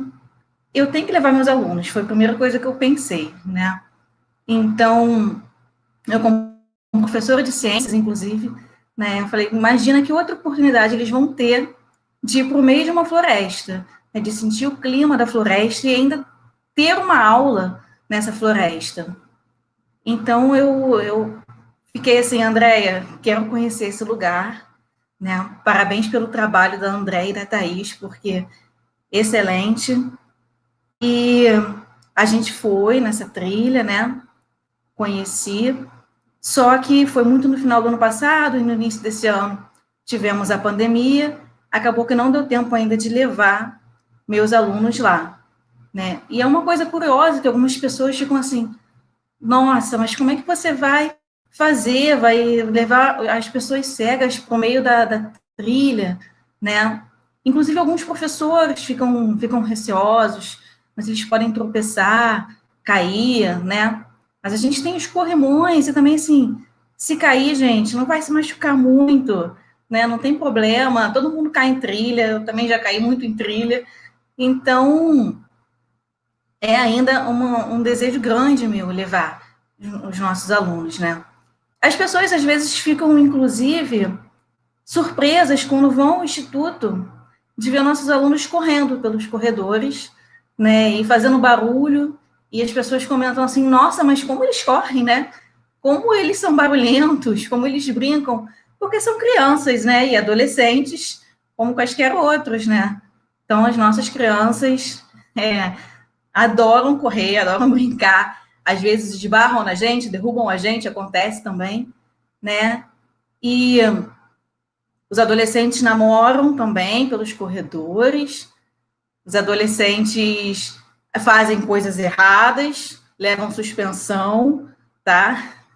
Então, às vezes tumultuam a sala de aula, a gente tem que dar bronca também. Então, uma sala de aula comum com menos alunos, né, para a gente conseguir mostrar, né, tudo com tato, para a gente conseguir dar mais atenção a cada um deles, né? E nossos alunos, gente, eu perguntei para alguns, cheguei a perguntar, o que vocês acham de ir para uma floresta? Vocês já estiveram numa floresta? E muitos nunca tiveram, alguns se mostraram com medo, poxa, mas tem cobra. Então, assim, o medo também é peculiar. Eu falei que alguns correm, mas alguns também, as pessoas são diferentes, né? Então, alguns só andam com guia, cada um com a sua particularidade. Então, eu trouxe aqui para vocês algumas fotos dos nossos alunos em espaços não formais de ensino, né? E acabei trazendo os 2 exemplos que a Thais mostrou, né? Um espaço institucionalizado, que foi o Museu de Ciências da Terra, e num não institucionalizado, que foi a própria área externa do Benjamin Constant. Eu vou iniciar, então, aqui a apresentação, que tem as fotos deles, tá? Fotos que foram todas autorizadas por eles na ocasião, né? Ou pelos pais, né? No caso dos menores de idade. Então, eles assinaram termos permitindo o uso dessas imagens. Deixa eu apresentar aqui.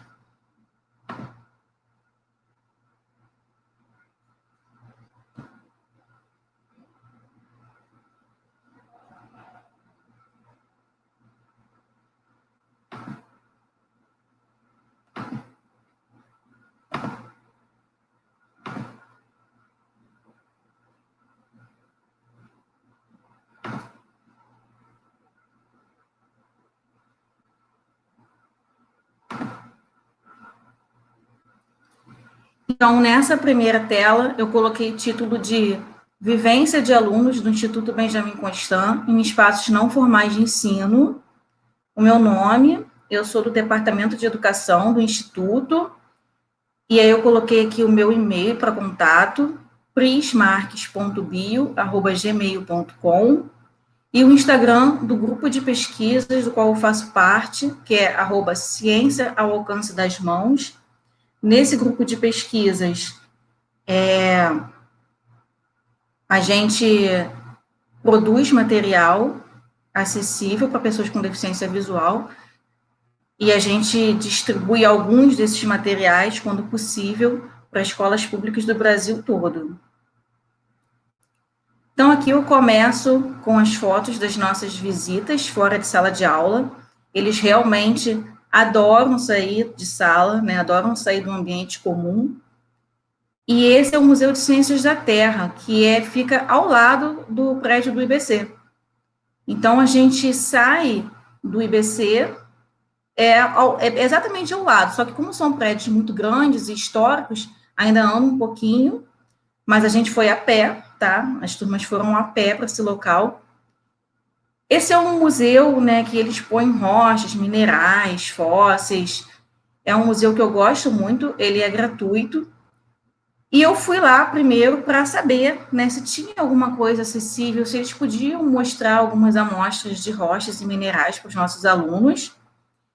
E eles ficaram fascinados, eles ficaram encantados, porque, assim, muitas rochas lá não são... A maior parte do museu não é acessível, não permite toque. Mas eles decidiram fazer uma visita especial para as nossas turmas, onde eles expuseram as rochas e os minerais, né, para mostrar para eles. Eles colocaram um ambiente falando desde o Big Bang, passando pelos fósseis. Eles colocaram música, né, colocaram um som do dinossauro. Teve aluno que teve medo, aí a gente teve que... Os outros sacanearam, a gente teve que tirar a música por causa do medo. Então, tudo isso são coisas que a gente só descobre na hora e de acordo com as pessoas que estão lá naquele momento, né? Cheiro também no ambiente, eles colocaram. Então, assim que nossos alunos chegaram, eles tiveram, nessa foto aí, eles estão no hall do prédio, tendo uma explicação a respeito do estilo do prédio, da história do prédio, e aí também tem uma réplica de dinossauro que eles podiam tocar, né, e aí eles já ficavam fascinados de poder tocar o dinossauro no rabo, e falam, nossa, mas como é grande, e o dinossauro não era tão grande assim, né, é um pouco mais alto que uma pessoa. Aí nessas 2 fotos, eu coloquei 2 fotos porque são turmas diferentes que a gente levou. Então, estão as rochas e minerais dispostas sobre uma mesa comprida, e os alunos ansiosos para mexer, porque a gente só deixou eles mexerem de acordo com a explicação, né? Então, os minerais foram passando, e nesse momento a gente estava controlando, espera um pouquinho, espera que vai chegar em você, todos ansiosos. Na foto seguinte, já são eles com a mão na massa, né, mexendo nos minerais e nas rochas, e eles puderam aprender propriedades dos minerais, eles viram dureza, clivagem, formato, densidade, odor, alguns tinham odor, eles separaram, né, minerais específicos para tudo isso e foram mostrando as diferenças. Eles mostraram também os tipos de rochas, tá? Rochas magmáticas, sedimentares, né? São tipos de rochas que a gente dá nas aulas de ciências, e aí eles puderam sentir essas rochas, né? Ver uma mais porosa, como a pedra pome, que é mais leve. Então, eles gostavam muito dessa parte dos minerais. Aí, essa foto eu coloquei porque ela é um flagra da professora Andréia, ela que tirou essa foto, onde eu estou me divertindo com uma aluna, por alguma situação que, claro, eu não vou lembrar, né? Então, eu estou de blusa vermelha estampada, do lado de uma aluna, as duas rindo, né? Entre os outros alunos. Aqui são fotos onde a gente já partiu para os fósseis. Então, a foto esquerda, os nossos alunos estão tocando em troncos fossilizados, né, de milhares de anos.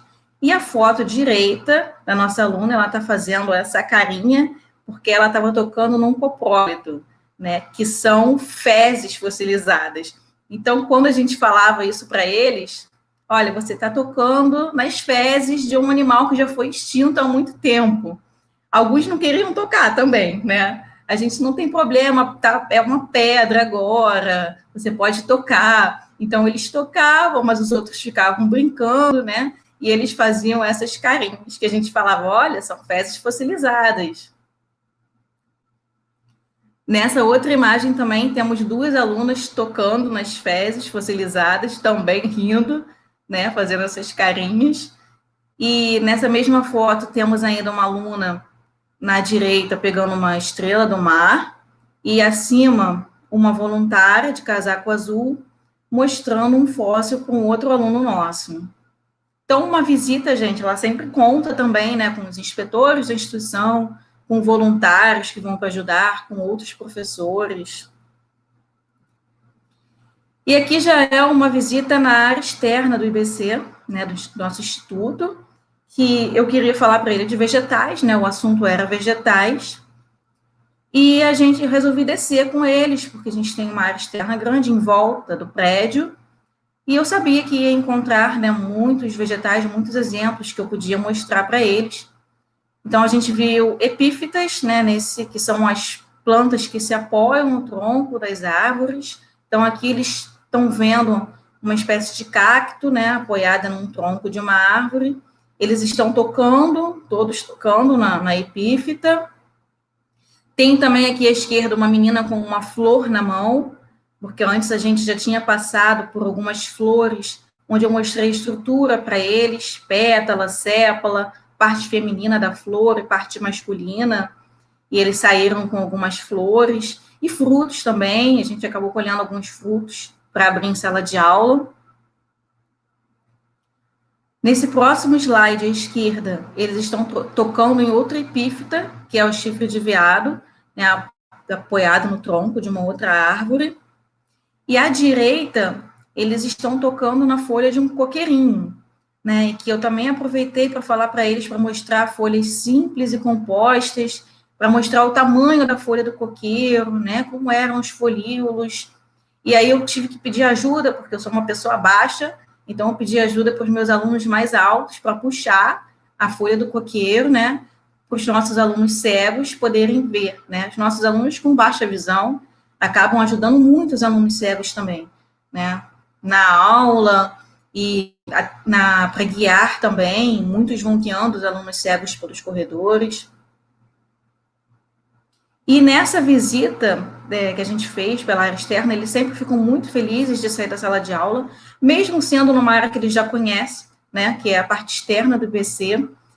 E eles mesmos me apresentaram novos caminhos, né, então eles falaram, professora, vamos entrar aqui, que a gente consegue sair lá atrás da quadra. Eu falei, é mesmo? Entrando aqui, sai atrás da quadra? Vamos lá que você vai ver. Então, eu sigo os alunos, né, eles vão me mostrando parte do instituto que eu não conheço, me mostraram também onde tem uma pitangueira, se não me engano, e aí eles falaram, olha, nossas mães colhem pitanga aqui, e eu não lembro se era exatamente pitangueira, mas eu acho que sim. Então, eu também aprendo muito com eles, né, nessas visitas. Eles me mostram muitas novidades. E, por último, por que não cinema, né? Então, é uma foto minha com nossas alunas no cinema.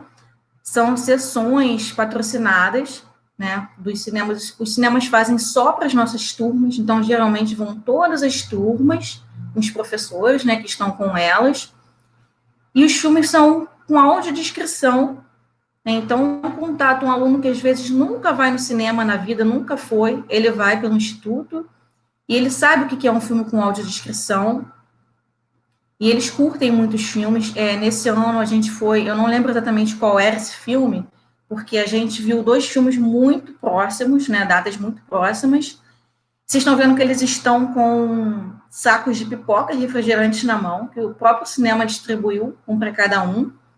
Né, e voltando aos filmes, a gente viu O Poder de Dione, que era um filme que traz muito assunto polêmico para a gente discutir em sala de aula.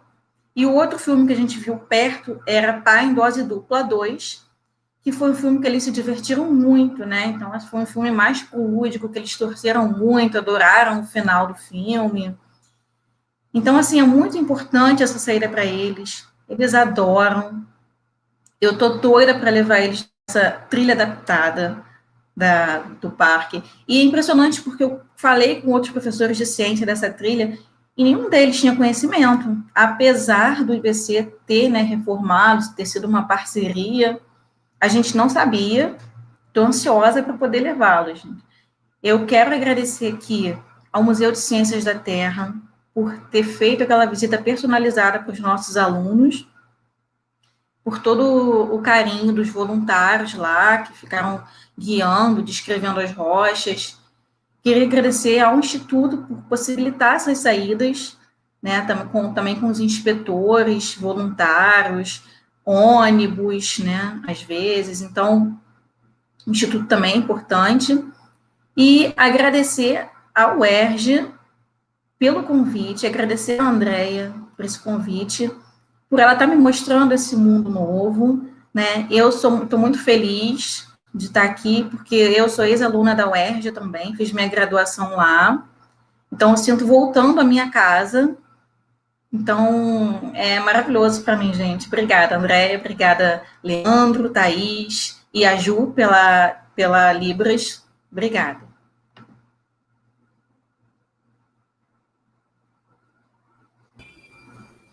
Oi, nós que agradecemos pela sua excelente apresentação. A Thaís também, eu quase agradeci ali no meio, mas não deu, porque aí a Pri começou a fala dela, não importa. Agradeço agora a todas vocês duas pelas excelentes apresentações. O público que está nos acompanhando está vibrando com o mesmo impacto que um dia cada uma de nós teve, né? Cada um de nós, Leandro, também teve com essas pesquisas, com esses resultados e com essas possibilidades. O mesmo impacto eles estão tendo, né? Estão impressionados com a quantidade de detalhes que precisam ser levados em consideração, precisamos pensar em vários detalhes, mas também ficam felizes de ver soluções. Então, queria agradecer muito a fala da Thaís, contando sobre a pesquisa no parque, e que eu orientei com muito orgulho, e continuo orientando, que ela agora passou para uma nova etapa, está na pós-graduação, ela é aluna orientada por mim e pela Priscila, e o trabalho agora é sobre ensino de botânica, também no âmbito da área da deficiência visual. E agradecer muito a Priscila, professora querida, que eu tive o prazer de conhecer por causa do trabalho do Tayan, olha a ponte aí, e agora não largo mais, né? Então, feliz com essa amizade pessoal e com nossas instituições que se unem nessa parceria, né? E isso vale para o planetário da mesma forma. Então, além dos agradecimentos, eu queria passar, então, nós temos aqui que eu consegui registrar 2 perguntas. Uma pergunta é para a Júlia, a Juliana Costa.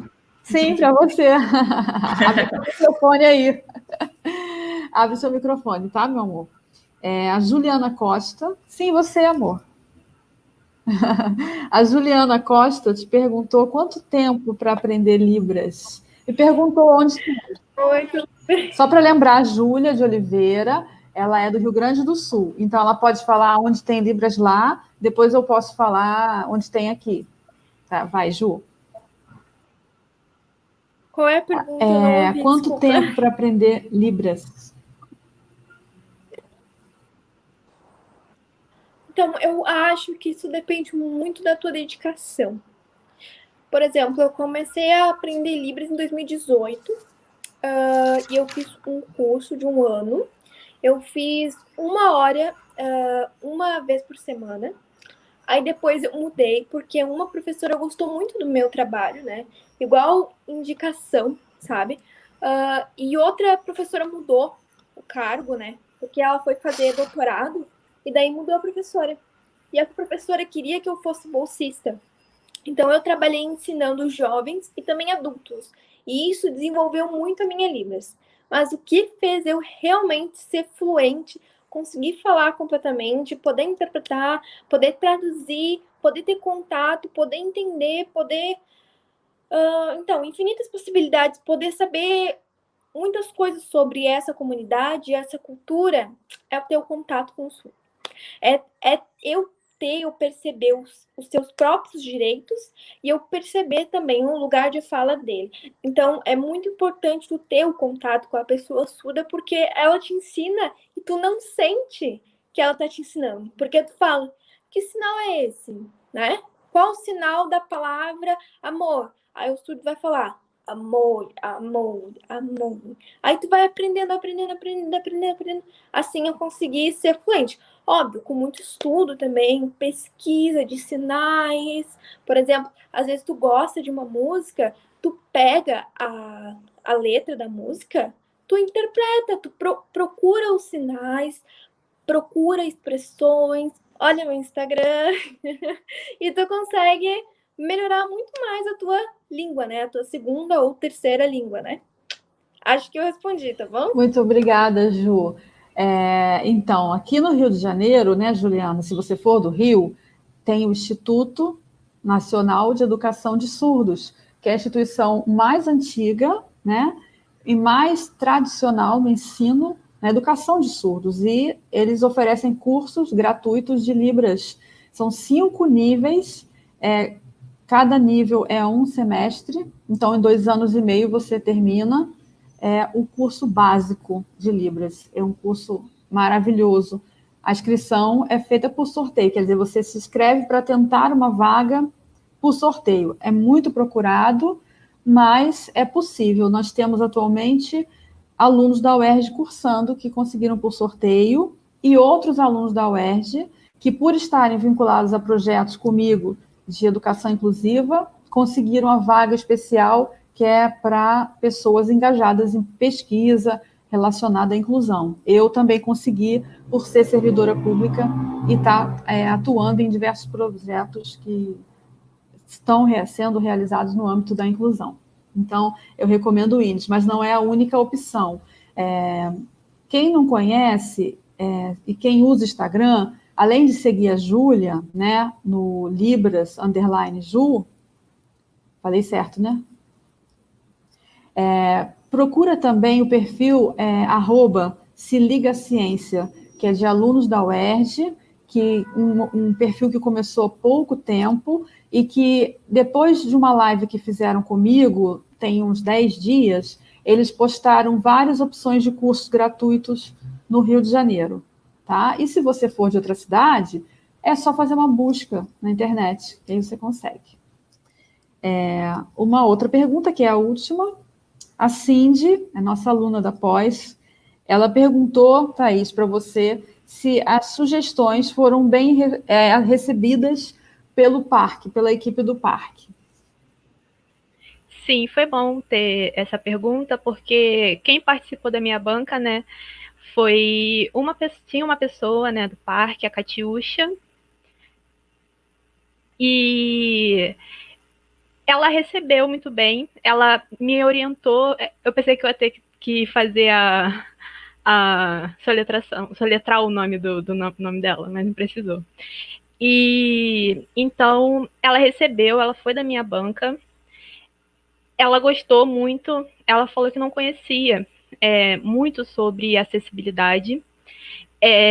Ela contou até um caso, né, de vida dela, que, se eu não me engano, o esposo ou ela quebrou a perna, precisou engessar, e ela contou todas as dificuldades de andar na rua, né, e que, lendo o trabalho, ela viu que era isso, né, que estava faltando ali naquela rua, naquele momento ali que ela passou, faltava acessibilidade.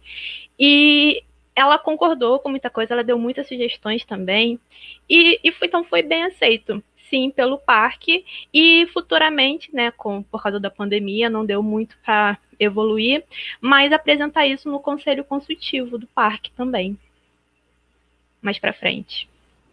Isso. Obrigada, Thaís. A Catiúcha é analista ambiental, né? Então, ela, após a defesa da Thaís, né, ela falou, eu perguntei, podemos levar esses resultados para dentro do conselho do parque, ou seja, apresentar os resultados para a equipe do parque, para vários membros externos que fazem parte desse conselho consultivo, e ela deu uma resposta positiva, que a gente poderia. Mas o ano virou e a pandemia atropelou muitos dos nossos projetos. Então, está nos planos, mas a gente não tem data no momento, né? Então, essa pesquisa, o que a gente pensa com esses resultados? Com certeza não é guardar, né? Então, a gente encaminhou para publicação em formato de capítulo de livro, um convite da equipe da professora Luísa Massarani, da Fiocruz, CRUZ,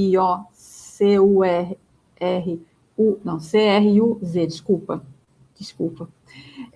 E da professora Jéssica Norberto. Então, foi aceito, quer dizer, estamos aguardando a avaliação, mas estamos positivas quanto a isso, então vai ser um capítulo de um livro, e pensamos que, apresentando isso para a sociedade, alguma ONG ou alguma empresa possa se sensibilizar e ajudar com recursos a que nós possamos oferecer, nós no parque, possa alterar alguma estrutura física construída ou ajudar de alguma forma nesse projeto com as sugestões que a Thaís apresentou.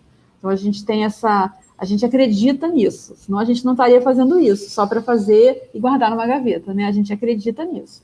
Por exemplo, o trabalho do Tayan, que eu comentei aqui, começou em 2017, foi apresentado em 2017. Nós estamos em 2020, nós nunca paramos de falar sobre isso, não é verdade, Leandro? Nunca. 2017 até hoje, o trabalho sempre foi trazido de novo para a gente discutir, e várias coisas já foram feitas desde 2017 para cá, nesse sentido. Eu já levei a Priscila lá no planetário, com outro professor do Instituto, o Aires, e, enfim, e outras pessoas da equipe do IBC, e já fizemos várias avaliações, então é um caminho que se abre, né? E aí você segue e vai fazendo novas conquistas, ou brigando, batalhando por novas conquistas, tá? Leandro quer falar alguma coisa, ou Thaís, ou Priscila, que aí eu vou agradecer a presença e encerrar. Eu só queria agradecer de novo, tá? Tudo isso, todos vocês que assistiram, agradecer muito a Andréia, que elaborou esse ciclo todo maravilhoso aí de palestras, que eu recomendo a vocês que assistam as outras, tá? Que realmente é um trabalho sensacional. Eu acho que ele foi idealizado para manter a turma de pós-graduação junta, né? Mas foi um presente, eu acho, para todos os educadores do país e para o pessoal que é ligado nessa questão da acessibilidade. Obrigado, Priscila e Thaís, apresentações maravilhosas, emocionantes hoje, lindos trabalhos, lindos. E a Andréia já começou a apresentação de forma muito emocionante, né? E lembrar do Tayan foi muito... Ainda bem que eu estava escondido aqui, porque eu fico com uma cara horrível. Mas foi muito bom. Ela falou que o Tayan acabou influenciando ela até pessoalmente, né? E a mim também.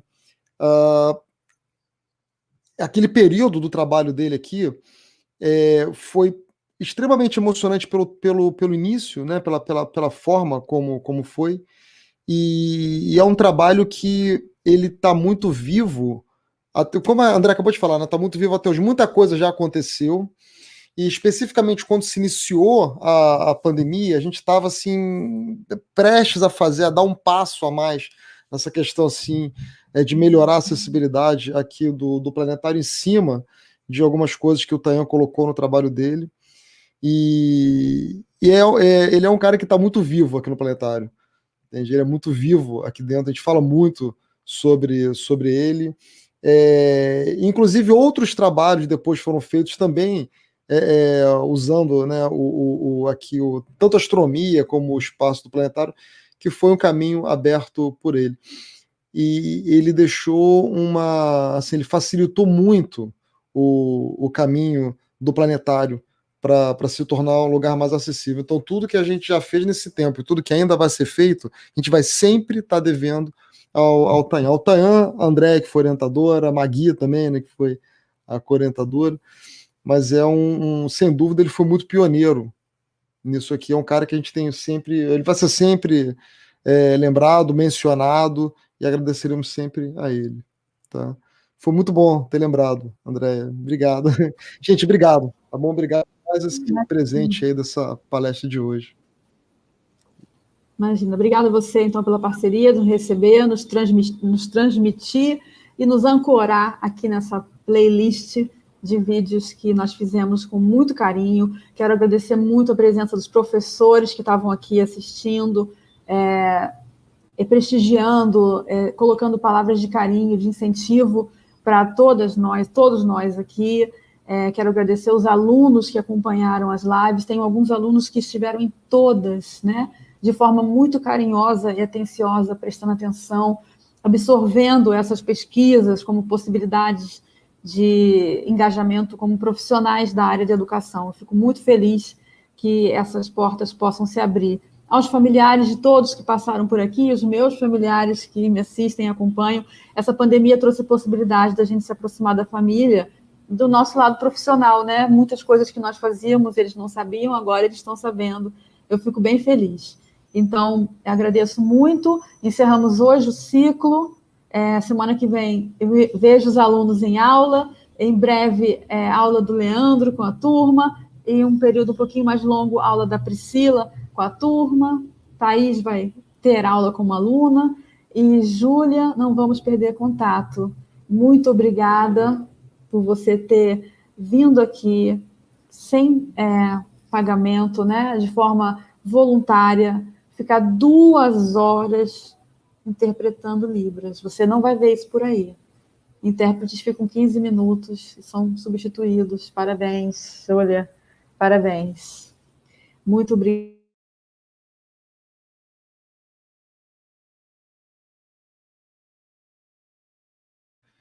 E a Andrea travou para mim. Acho que... Voltou, André. Então, Priscila e Thaís querem se despedir?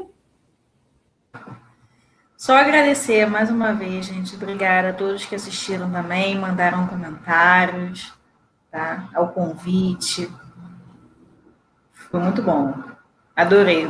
Fiquei muito emocionada com a apresentação da Andréia também. Que bom. Eu avisei hoje, eu vim com o lencinho, eu avisei que eu ia chorar. Mas eu consegui chorar só quando a câmera fechou. Thaís, quer falar? Mas quase fez a gente chorar. Ah, mas é bom. Vocês podem. Quero agradecer pelo convite também. Agradecer a todas as pessoas que estavam no chat mandando mensagem, né, positivas. Agradeço, foi minha primeira live. Então, desculpa qualquer coisa, Imagina, tá, gente? A gente é assim mesmo, o Leandro está fazendo live, já fez 1000, e às vezes acontecem problemas, é normal. Foi ótimo. Muito obrigada. O que sobrou, o que transbordou aqui foi sensibilidade. É isso que vale a pena na vida. Não é o currículo, é isso, a sensibilidade com o outro, com o ser humano. Eu estou muito orgulhosa de vocês estarem aqui comigo, de eu poder estar com vocês e com as pessoas que nos assistem. Tá? Vamos manter nossas pontes. Beijo e a gente se vê nas aulas. Muito obrigada.